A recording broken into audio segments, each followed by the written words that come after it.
She may be claiming royal lineage, but She-Ra knows she's masking the truth. Here's your look at the He-Man in the Master Universe cartoon collection. Catra, Jealous Beauty.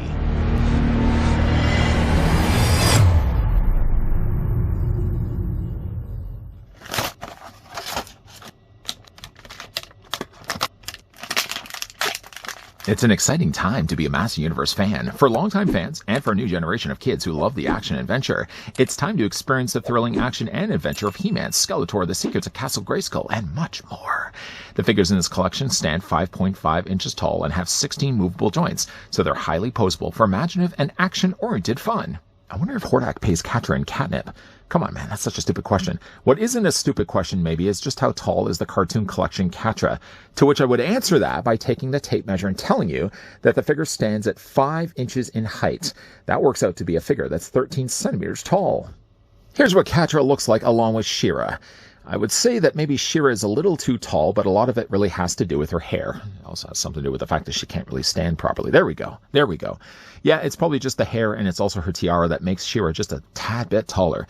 Here's also what the figure looks like with the recently looked at Frosta. Now, I did say in the review, I don't think, honestly, she looked much like Frosta. I think, if anything, she looks more like Katy Perry. Now that apparently she's appeared in an episode of She-Ra, she thinks she's part of the rebellion. That's a running gag, I think, apparently, with Katy Perry being an astronaut for that one time. If looking at really the mold that they've used here for Catra, I wouldn't be at all bothered that they would have copycatted and borrowed it over and just used it for the same head sculpt that they used for Frosta. If I can even just get her to stand. Why is she having such a hard time standing? There we go. Okay, let's bring in some of the other figures as well for comparisons. Here's what she looks like with, obviously, her big boss. That's Hordak himself. Mantenna. Voltec, one of the figures we've also had a look at, available over on Mattel Creations site. Leech, the cartoon collection Leech. There goes Frosta again. I'm not even going to bother to grab her. And then also, I wanted to bring in the 7-inch scale Catra. We did get a Catra from before. Also, she's clearly taller than all the rest. The likelihood you're going to be displaying them together is probably slim to none. As for Catra's accessories, the figure first includes a paper pamphlet. I know the running gag on this channel isn't about Katy Perry becoming an astronaut, but the fact that this paper pamphlet spends so very little time in these reviews, I quickly usually discard it and I throw it into, well, there's a hamper right over here. You can't even see it. I did, though, quickly want to tell you that all the gray parts on Catra then can be swapped out with other cartoon collection figures, or for that matter, other Origins figures as well, because they're using essentially the exact same peg system. There it goes. Okay, missed the toad again. What won't be thrown in the toad, even though this is by now, I think, a double dip. I think we've now gotten this. Well, look at the back here. Now, we've already got it 2 times already. Faker and Leech both had the exact same mini-comic. The mini-comic this time, again, is entitled Onslaught to Snake Mountain. Has nothing to do with the Magic Hats. What's the Magic Hats? We're going to talk more about the Magic Hats. On the front, there's a really old-looking Catra. Why did they have to make her look so old? Leech doesn't look so bad. I mean, the cat, when she transforms, does look also pretty good. But I don't know. It looks like a very aged Angelina Jolie on the inside of the comic. I did want to point your attention over here, though, is this character. It's got glasses. What is going on over here? It's I guess one of the people that are in this village, but she looks like she's Gwen Stacy from Marvel Comics. Again, over here, we've also got ourselves Rio Blast, Tila. None of these characters, by the way, I'm sure will be making appearances in the cartoon collection. I mean, the artwork is okay. Some of it is sketchy, though. I think Catra just doesn't really look at all that great. Anyways, though, advertised on the back, we've already looked at these. Faker and Leech, channel's got those reviews if you want to, feel free. I mean, it's just a shameless plug, but if you guys want to, again, go back, watch the review of Faker and Leech, I would be so gracefully for that. Very thankful for that. Let's put that off to the side. That won't go into the recycling bin, nor will the included accessory. The figure comes with, first of all, her transformed cat state. Now, if you follow, though, the episode in which this actually is pulled from, this is actually Magic Cats. Now, in the episode of Magic Cats, She-Ra discovers a cat kingdom where everybody is worshipping Catra. And the reasoning why they're worshipping Catra, not to give away something that was revealed like way back in the 80s, Catra actually has the mask that their queen used to have. When Hordak actually took the queen and put her in prison, Catra got gifted then the mask that transforms her into the cat. Well, sure enough, she stumbles onto this village, this kingdom, and everybody assumes her to be the queen. Of course, it only really has to do with the fact she's wearing the mask. I think anybody really would be wearing the mask would then be able to turn into cat. I guess by that logic, if I was to put on the mask, would I turn into a cat? Probably not. I would only just be making a cringe-worthy cat sound. The cat is okay. The only thing about it, though, is, first of all, there's no posability at all. I mean, clearly being thrown in there only as an accessory and an accessory alone, the cat, I guess, is a fine addition. I would feel really robbed if Catra never included the cat. But I feel like maybe, if anything, she should have been a lot larger. I mean, I don't want to say that if she had been a convention exclusive, maybe they could have included like a larger version of the cat, Catra cat. And of course, Catra would have been part of the back. But nobody really in their right mind would have then wanted to spend $100 or so to try to find a Catra, a normal included character in the cartoon episodes. Nobody in their right mind would want to spend the fortune that then those exclusives would have to garner. Obviously, this would have been the safer route, the more effective route. And financially, that being said, Mattel probably would have made the most sense just to include the cat as an accessory. It's a little on the smaller side. I get that. It also doesn't really beg any question as to why she turns into a purple cat. You would think, though, that if she's going to turn into a cat, the cat would be the same color as her skin. Yet, clearly, though, she only turns the color of her cape. It's just one of those weird cartoon plot holes. Again, the cat looks okay. Kind of has a very similar style of mask as Battle Cat. The queen also of Magic Cats also had a very similar top armor piece. So that's one thing that they kind of have a shared common thing between. Again, for it being an accessory that doesn't do anything other than what it's doing right now, at least we have a cat. As for Catra herself, though, one of the things that's notable about Catra is that she takes her mask here and then she drops it down over her face. When she does that, though, she transforms into a cat. So by that logic alone, if she was to lose her mask, she'd lose, I'm guessing, the ability to turn into the cat. You can take, though, the mask and lower it down over her face.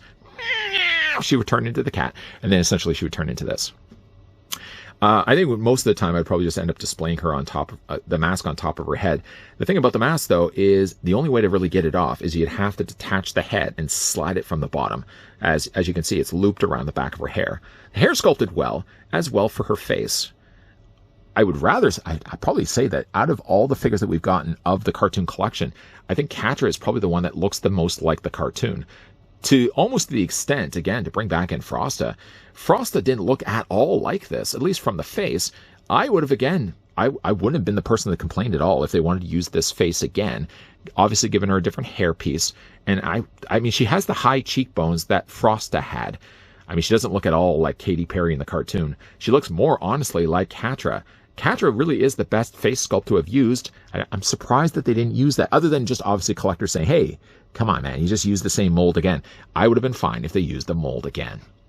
The cape is actually one thing with the color is one piece. Unfortunately, though, by not attaching it at all to the figure's body, it's pretty loose. I mean, you're probably not going to be doing this at all when you have the figure displayed on the shelf, but yeah, this, like the mask, have to rely on taking the head off completely. Then you could take the mask off, slide it down from the top. Then you would be able to take the cape off, slide it from the bottom to the top. And then you just take those two pieces off. But again, like the face sculpt is really good on this. Like the paint is really done well. I feel like she's sort of the equivalent of the cartoon collection Teela, where like I feel like Teela and Catra have had the best likenesses. I mean, like Evil Lyn was sort of on the fence. I think Evil Lyn could have honestly been a bit better. Catra, though, I think sets the bar pretty high. A pretty high bar. Meow, meow bar. As for the rest of the figure sculpt, now obviously this is just a torso piece that's going off of, well, I'm not going to peel it down. Stop it, that pervert. Stop it, you perverts. But this is basically just a soft plastic piece that's going over top of it, essentially just the Teela body.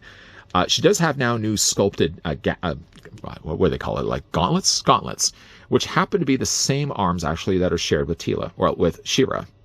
Obviously, like with She-Ra, the one thing that was different about She-Ra is that her torso piece actually had the armor already sculpted on it, which really, to now go back and look at that again, I'm surprised that they didn't just do the exact same thing that they did with Stop That. They didn't do the exact same thing as they did with Catra, just basically have a rubber piece over top of it. This also, again, when it comes to swapping out the parts, when you take the lower half off, this is the part that you're going to be swapping around.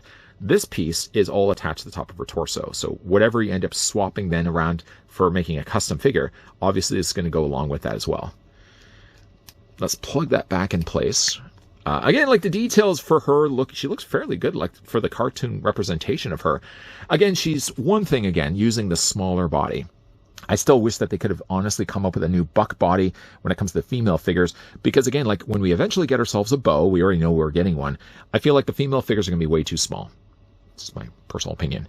For the figure's articulation, though, for Catra, her head's going to be on a ball joint, so it allows the head to rotate back and forth. By the nature of the way that she's got her ponytail, it is going to cause a little problem with her head angling back. Although moving the head further forward, you're not going to have any issues whatsoever. The top torso does have a swivel, although when it swivels down below here. The top obviously is all really relegated to the piece that they put over top. The arms do go out at 90 degrees, or a T-pose if you prefer. You can take those arms and rotate them all the way around. She does have only just a single hinge in the elbow. The lower arm does rotate, and the hands rotate all the way around. As for her knees, just a single hinge there. The lower legs do rotate. She has a rotation here for the boots, an ankle pivot up and down, and an ankle rocker. Of course, the figure does have pegals on the bottoms of her feet, if again you want to make use of a display stand. The figure, again, doesn't use a display stand. None of the figures up to this point have had stands available, but I guess for the most part, her footprint is small enough. She doesn't have too much of an issue standing. I wish the same could be said for Frosta, which again, to go back and look at Frosta, I would almost even say like she's the weakest figure we've gotten from the cartoon collection, at least from the female standpoint. Still, to go back and look at that episode again that featured Frosta. Is she going to stand? I hope she's going to stand. To feature Frosta, I think she had really the wrong face. She had high cheekbones, really chiseled cheekbones. I think if anything, she should have still used the same Catra mold. I mean, just again, because Mattel chooses to use the same face sculpt, they could have easily masked the same reuse of mold by just changing out the hairpiece. I mean, if you have this hairpiece on this head, would anybody look at that and say, okay, it's the same head that they're used for Catra? And then after that, would we have complained? Some would have. I wouldn't have, though. I think Catra, again, by far, of the 3 female figures we've gotten from Princess of Power, she's the best looking mold. She's got the best looking accessories in the sense that she does come include with the cat. I do wish, the cat could have been a little bit larger, but from the standpoint, obviously, you have to budget into how much things are going to be costing as a retail release of Catra and not having to go the route of being an exclusive convention. I think Catra, to have at least a cat accessory, I'm happy that she has it rather than I'm disappointed. I'd rather her have that cat as the accessory than leaving it off just because from a budget standpoint, they just can't include a larger version of her right now. I'd like to apologize to everybody that had their speakers really loud during this review and had to hear my cringeworthy cat sounds. Looking, though, in final looks, I've got the mask dropped down here for Catra, almost looking like she's about to transform into her cat. Why, again, does the cat have the color of her cape? Do we have to kind of look at this and kind of establish the reality of everything? If she's turning, of course, into the cat, her skin isn't purple. Wouldn't we just have like a skin-colored cat? I know I'm thinking way too much into this. I'm not thinking too much into the fact that, again, I think her head sculpt is the best that we've gotten from the female figures. Her and Teela, I think, have certainly set the bar pretty high. She-Ra still hasn't been as good as Catra, nor could be said for Frosta. Frosta only looking like Katy Perry. I think really should have borrowed over the head sculpt that we got from Catra. Now, I'm not bothered at all if companies want to reuse the mold. I could understand, though, why collectors would have then looked at this and said, well, to have 2 figures in somewhat similarly released lines, having the exact same head sculpt, come on, Mattel, that's phoning it in. I don't think it's phoning it in, because after all, you have to kind of think of, not only did they use a lot of the same facial sculpts in the cartoon of She-Ra, but they also used a lot of voices. I mean, how many times could we hear the exact same voice being used again? I mean, even in Magic Hats, I could close my eyes and recognize the 3 or 4 same voice actors that did the voices for all the episodes. And again, that's not a bad thing at all. If it means we get more episodes of She-Ra, which is again redundant to say that because the show came out and ended decades ago, I'm not bothered at all if Mattel wanted to double dip the mold if it meant we got ourselves a better looking Frosta. What do you guys, though, think of Catra? Let me know down below in the comments section. Not a hard one to find either. I mean, I end up ordering this one online. I mean, good luck at all finding this as a Canadian collector in stores, but finding it online, Catra was pretty easy to find. Have you guys been collecting the cartoon collection figures? Let me know down below in the comments section. Let me also know down below, who have you thought so far has had the best sculpting? I mean, from a male standpoint and a female standpoint, which do you think have been the best looking male figures of the cartoon collection, and which do you think have been the best female molds? I think from the males, probably I would still probably go with Beastman and Trapjaw.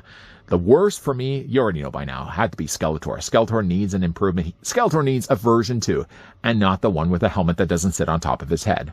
There's been a review for that. If you guys did enjoy this video, you can do it a solid throw it a like. You guys want to stick around for more so? I hope so. Hit that subscribe. Of course, turn on that bell. But the most important thing is that you're also coming back. As always, guys, thanks for watching. See you guys next time.